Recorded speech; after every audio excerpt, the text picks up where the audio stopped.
हमारी खाली रूम में इधर आओ, ये बात सुनो। वहां पे जैसे वो गई तो उन्होंने उनको अंदर बंद कर लिया, तो बाकी बच्चियां भाग गई। तो जाके फिर बच्चियां जिधर जिधर अपने रूमों में बाकी, वहां से जाके मैडम ने वहां से पकड़ के तो सारे बच्चों को इकट्ठा करके तो उस रूम के बीच अंदर जो है उनको बंद किया। बच्चियां भाग रही थी बाहर के हमारा पेपर है, हमने स्कूल में जाना है। तो ये मैडम ने धक्के दे के तो बच्चों को पीछे कर थी, जिसकी वजह से फिर 2-3 बच्चियां जो फेंट हो गई उधर मौके पे, और एक बच्चे को मतलब की तुम्हारी लात मारी मैडम ने। स्कूल के जो इंचार्ज हैं उन्होंने मुझे लेटर जो है बाकायदा वहां से भेजा एक कि मुझे बताओ कि आज जो है बच्चों का 3 क्लासों का पेपर था, 6, 7, 8 का, तो आपने बच्चे सारे आपके एब्सेंट है, तो बच्चे क्यों नहीं आए? तो मैडम ने पूरा दिन सर बच्चों को जो है ऐसे मतलब जबरदस्ती अंदर रूम में रोक के रखा 12 बजे तक। तो बच्चों को ना वॉशरूम जाने दिया, ना पानी पीने के लिए बाहर जाने दिया, और 2-3 बच्चे फेंट हो गए, वो भी वहीं पे मतलब मेरे पास जो मौजूद हैं, जो मर्जी बंदा आके पूछे, जो कुछ बच्चियों के साथ हुआ सब ओपन हुआ। गर्ल्स हॉस्टल राजौरी का एक वीडियो बहुत ज़्यादा वायरल हो रहा है, जिसमें कुछ धक्का मुक्की और कुछ टीचर्स पे ये आरोप लगाए जा रहे हैं कि उन्होंने बच्चियों के साथ जो है वो मारपीट की है। क्या है पूरा मामला, जो वहाँ की वार्डन है राजौरी गर्ल्स हॉस्टल की, उनसे हम बात करते हैं, उनसे जानने की कोशिश करते हैं इस जो वीडियो वायरल हो रहा है सोशल मीडिया पे, इसकी आखिरकार हकीकत क्या है।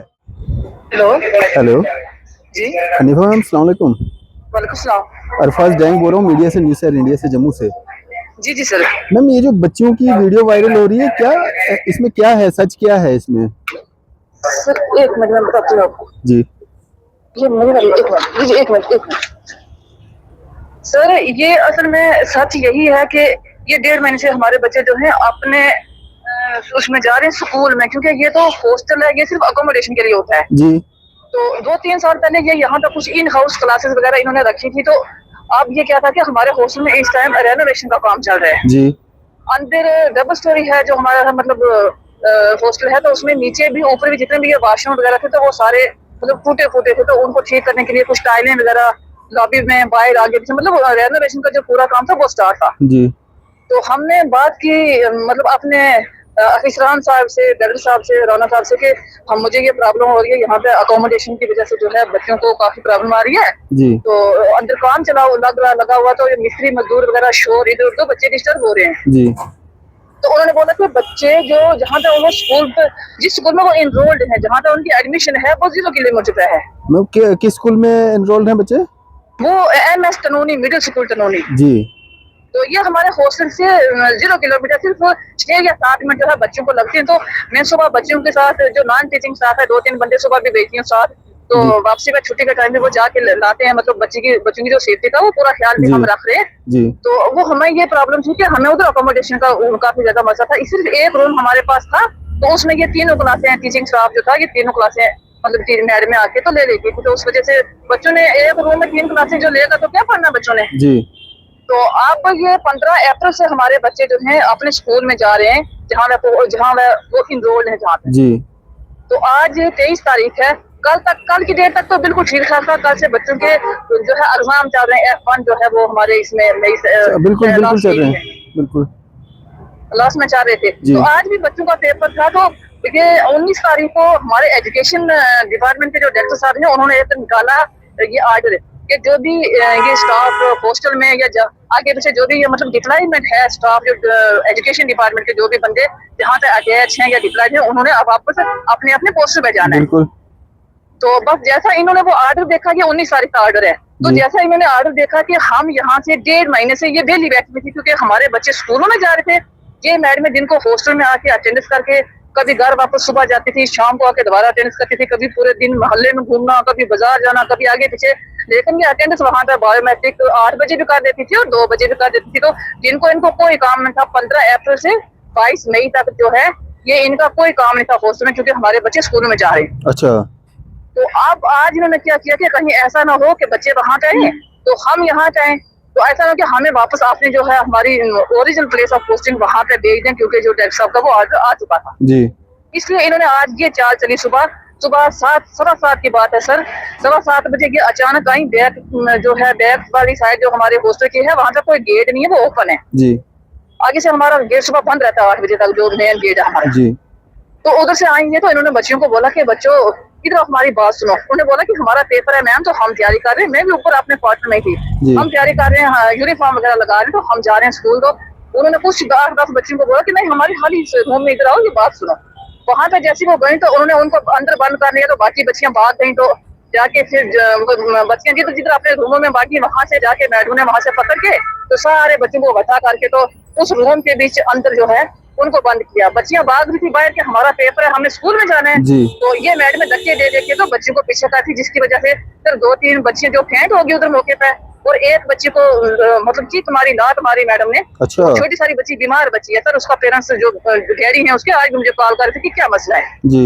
तो इन्होंने जो है शोर शराबा, जो चीखें बच्ची चला रही हैं, जो रूम बंद करके इन्होंने कुंडी लगा के, वो सब वीडियो में सामने आया हुआ है। तो इस तरीके से इन्होंने बच्चों को जो कि तंग किया, हरास किया आके। और आज उनका पेपर था तो बच्चों को वहां तक नहीं जाने दिया। और उस स्कूल के जो इंचार्ज हैं उन्होंने मुझे लेटर जो है बाकायदा वहां से भेजा एक कि मुझे बताओ कि आज जो है बच्चों का 3 क्लासों का पेपर था, 6, 7, 8 का, तो आपने बच्चे सारे आपके एब्सेंट है, तो बच्चे क्यों नहीं आए? तो मैडम ने पूरा दिन सर बच्चों को जो है ऐसे मतलब जबरदस्ती अंदर रूम में रोक के रखा 12 बजे तक। तो बच्चों को ना वॉशरूम जाने दिया, ना पानी पीने के लिए बाहर जाने दिया। और 2-3 बच्चे फेंट हो गए, वो भी वहीं पे मतलब मेरे पास जो मौजूद हैं, जो मर्जी बंदा आके पूछे, जो कुछ बच्चियों के साथ हुआ सब ओपन हुआ। तो हनीफा मैम, आपने कोई लीगल एक्शन लिया है इन लोगों पे जिन्होंने ये हरासमेंट बच्चियों के साथ की है? सर मैंने सबसे पहले एडिशनल डीसी साहब को कॉल की, तो वो जम्मू से बोले, उन्होंने बोला कि मैं तहसीलदार साहब को या नायब तहसीलदार साहब को बोलने लगा हूँ, वो आएंगे। सर पूरा दिन 1 घंटा वेट किया, वो नहीं आए। फिर मैंने SHO साहब को कॉल की कि सर ये यहाँ पे आके गुंडागर्दी कर रही है टीचरें, मुझे धक्का दिया सर उन्होंने। मैंने बोला कि बच्चों का पेपर है, बच्चों को जाने दो, मुझे धक्का दिया। इवन के मेरे क्वार्टर तक पहुंच गई अगली, बोलने लगी आप इस मसले में नहीं है ना, हमने आज बच्चियों को जाने नहीं देना है। तो बच्चों को बोला कि जो कहीं निकलेगी यहाँ से बाहर हम हड्डियां तोड़ देंगे। अच्छा। तो मैंने सर बोला SHO साहब को कि इधर ये मसला, कोई लेडी पुलिस या कोई बंदा जो है, या आप खुद आओ, तो बच्चों का पेपर है, कम से कम आज जो है बच्चों का नुकसान हो रहा है, तो बच्चों को उधर पेपर दिलवाना है, बाकी जो भी कार्रवाई होगी वो चलो आराम से होती रहेगी, लेकिन इस टाइम बच्चों का नुकसान हो रहा है, बच्चों को मैडम ने बंद करके रखा हुआ है। तो SHO साहब सर आ रहे थे। हमारे आधे रास्ते तक खांडली जो है जुवैद नगर से क्रॉस होकर खांडली आगे आता है, मतलब जगह आती है रास्ता, तो वहां तक पहुंचे वो बिल्कुल। लेकिन वहां से SHO साहब को कोई फोन आया, कोई सफारिश करने वाला कोई बड़ा बंदा था, उन्होंने बोला कि जो टीचिंग स्टाफ वहां पे है वो हमारे रिलेटिव है, तो SHO साहब आप नहीं जाना। सर ये छोटी बच्चियां, हम अवाम है, पब्लिक है, अगर ये SHO साहब, DC साहब, एडमिनिस्ट्रेशन हमारे साथ ये कोऑपरेट नहीं करेंगी तो हम कहाँ जाएंगे इंसाफ मांगने? बिल्कुल। तो वो छोटी बच्चियां सर, उनको लगी हुई है, पूरा दिन वो फेंट पड़ी रही है। तो वो इस टाइम वो इतनी डरी नहीं है कि वो सारी आके मेरे रूम में छुप छुप के बैठ गई, हमें मैडम मार देंगे, हमें मैडम मार देंगी। तो 2-3 बच्चियां बिल्कुल उनको मतलब पूरा दिन एक को वॉमिटिंग लगती रही है पूरा दिन, वो उनको पसीना आके वजह से BP लो होता है। फिर उन्होंने कुंडी लगा के तो रूम में बंद करके बच्ची को रखा था। और ये बच्चियों के साथ बहुत गलत हुआ है, बहुत हरास किया, बच्चियों को मारा है आके अंदर। और कोई भी नहीं आया, ना DC साहब आए, ना एडिशनल DC साहब आए, ना तहसीलदार साहब आए, और SHO साहब रास्ते से वापस आए, किसी बंदे ने हमारी कोई बात नहीं सुनी। तो अब ये जो बच्चे के पेरेंट्स हैं, बच्चियां नहीं है, तो कल से हम जाएंगे रोड पे बैठेंगे, देखेंगे एडमिनिस्ट्रेशन, डिस्ट्रिक्ट एडमिनिस्ट्रेशन के अलावा कोई बंदा है जो हमारी बात सुनेगा। बिल्कुल बिल्कुल सर गरीब बच्चियां हैं, गरीब दूर दूर से सर, पूरे डिस्ट्रिक्ट की जो हमारी जो तहसील है, दूर दूर खवास, कोट रंगा से लेके सुंदरबनी नशेरा से लेके गरीब यतीम बच्चियां हैं, और उनके साथ जबरदस्ती किया आके टीचिंग स्टाफ ने। क्यों डिपार्टमेंट पूछने वाला नहीं है या एडमिनिस्ट्रेशन पूछने वाला कोई नहीं है? ऐसे आवारा छोड़ी नहीं है सर।